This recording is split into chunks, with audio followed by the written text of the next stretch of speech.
নমস্কার বন্ধুরা, আল্লাহর কুকিং চ্যানেলে সবাইকে স্বাগত জানাই। আবার আজকে একটা রেসিপি আনলাম। আজকে রেসিপিটা খুব সিম্পল।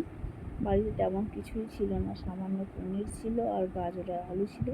সেই গাজর আলু আর পনির দিয়ে আমি একটা ঘরোয়া উপকরণে একটা সবজি বানিয়েছি, যেটা তোমাদের সঙ্গে শেয়ার করছি। দেখো, প্রথমে পনিরগুলোকে আমি একটু লম্বা লম্বা করে কেটে নিয়েছি। সামান্য লবণ আর একটু হালকা হলুদ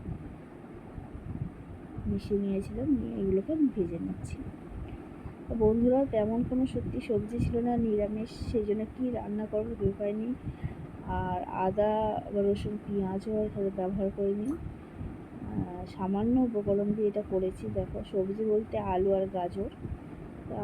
আলু আর গাজর দিয়ে দেখো, নিরামিষ যদি সামান্য পনির করা যায় সেটাও খেতে ভালো লাগে। নিরামিষ দিনে তেমন কিছু করার না থাকলে এরকমভাবে হালকা রান্না করে নিতে পারো, যেটা শরীর পক্ষে খুবই ভালো আর তেমন মশলাদারও নয়।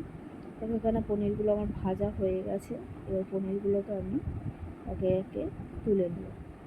পনির তোমরা যে যেমন খুশি ভাজতে পারো, একটু হালকা করে নিতে পারো, একটু ডিপ ফ্রাইও করতে পারো, আর কেউ সামান্য কাঁচাও ব্যবহার করতে পারো, না ভেজে হালকা।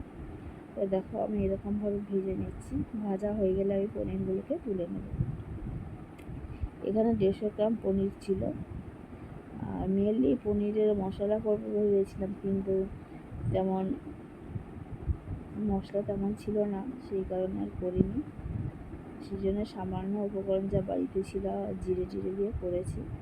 দেখো, এবার অনেকটা তেল ছিল, সব তেল তুলে নিয়েছি। দেখো, অন্য একটা কড়া বসিয়ে দিয়েছি, দিয়ে তেজপাতা, শুকনো লঙ্কা, জিরে ফোড়ন দিয়েছি। দেওয়ার পরে কেটে রেখেছিলাম আলুগুলোকে টুকরো টুকরো করে, সেগুলোকে দিয়ে দিচ্ছি, ভেজে নেব। এখানে আরও অনেক সবজি যদি থাকতো, ফুলকপি বা বিনস বা ক্যাপসিকাম দেওয়া যেত, কিন্তু আমার বললাম যে আলু আর গাজর ছিল, তেমন কিছু ছিল না, সেই কারণেই আমি এই আলু আর গাজর দিয়ে করেছি। বন্ধুরা, এরকমভাবে মাঝে মাঝে করতে ভালো লাগে, তেমন মশলা না থাকলে। আর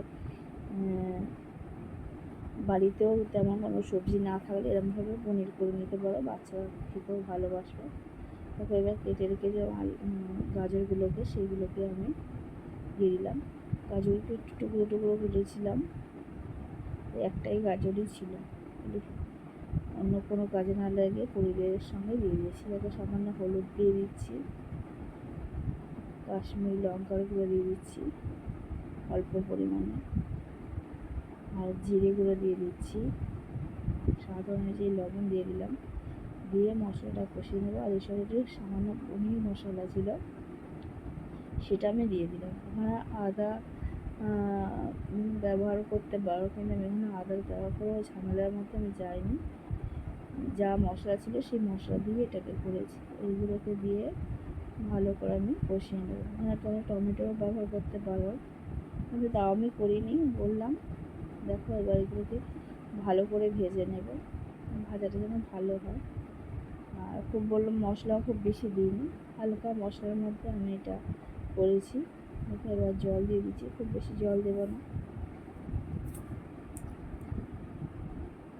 দিয়ে কিছুক্ষণ করতে দেবো। মোটামুটি আলু আর গাজর সিদ্ধ হয়ে গেলে আমি অল্প সিদ্ধ হয়েছে, একটু সামান্য বাকি আছে, বা ভেজে রাখা পনিরগুলোকে আমি দিয়ে দিচ্ছি। তা বন্ধুরা, এই সামান্য উপকরণ দিয়ে এই পনিরের রেসিপি যদি তোমাদের ভালো লাগে, অবশ্যই লাইক করবে, কমেন্ট করে শেয়ার করবে। আর যারা নতুন চ্যানেল আছে বন্ধুরা, সাবস্ক্রাইব করে পাশে রাখবে। আর সামান্য দেখো, আমি এখানে টমেটো সস আর সামান্য সস দিচ্ছি, যাতে রান্নাটা খুব ভালো হয়।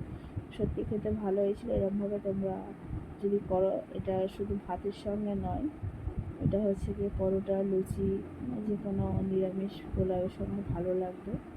তবে আমি একটু সামান্য আমার ঝোল ছিল, কেননা যেহেতু আমরা ভাত দিয়ে খাবো, কিন্তু যখন পরোটা বা লুচি টুচি করবে একটু শুকনো শুকনো করলে ভালো হতো। তবে সামান্য চিনি দিয়ে দিলাম, দিয়ে কিছুক্ষণ পরে একটু আমি নামিয়ে নেব। তা বন্ধুরা, আজকে রেসিপি দেখো, ধনেপাতাও দিয়ে দিলাম। আজকে রেসিপি আমার এই পর্যন্ত। আবার নতুন রেসিপি নিয়ে চলে আসবো। দেখো, প্রায় হয়ে এসেছে।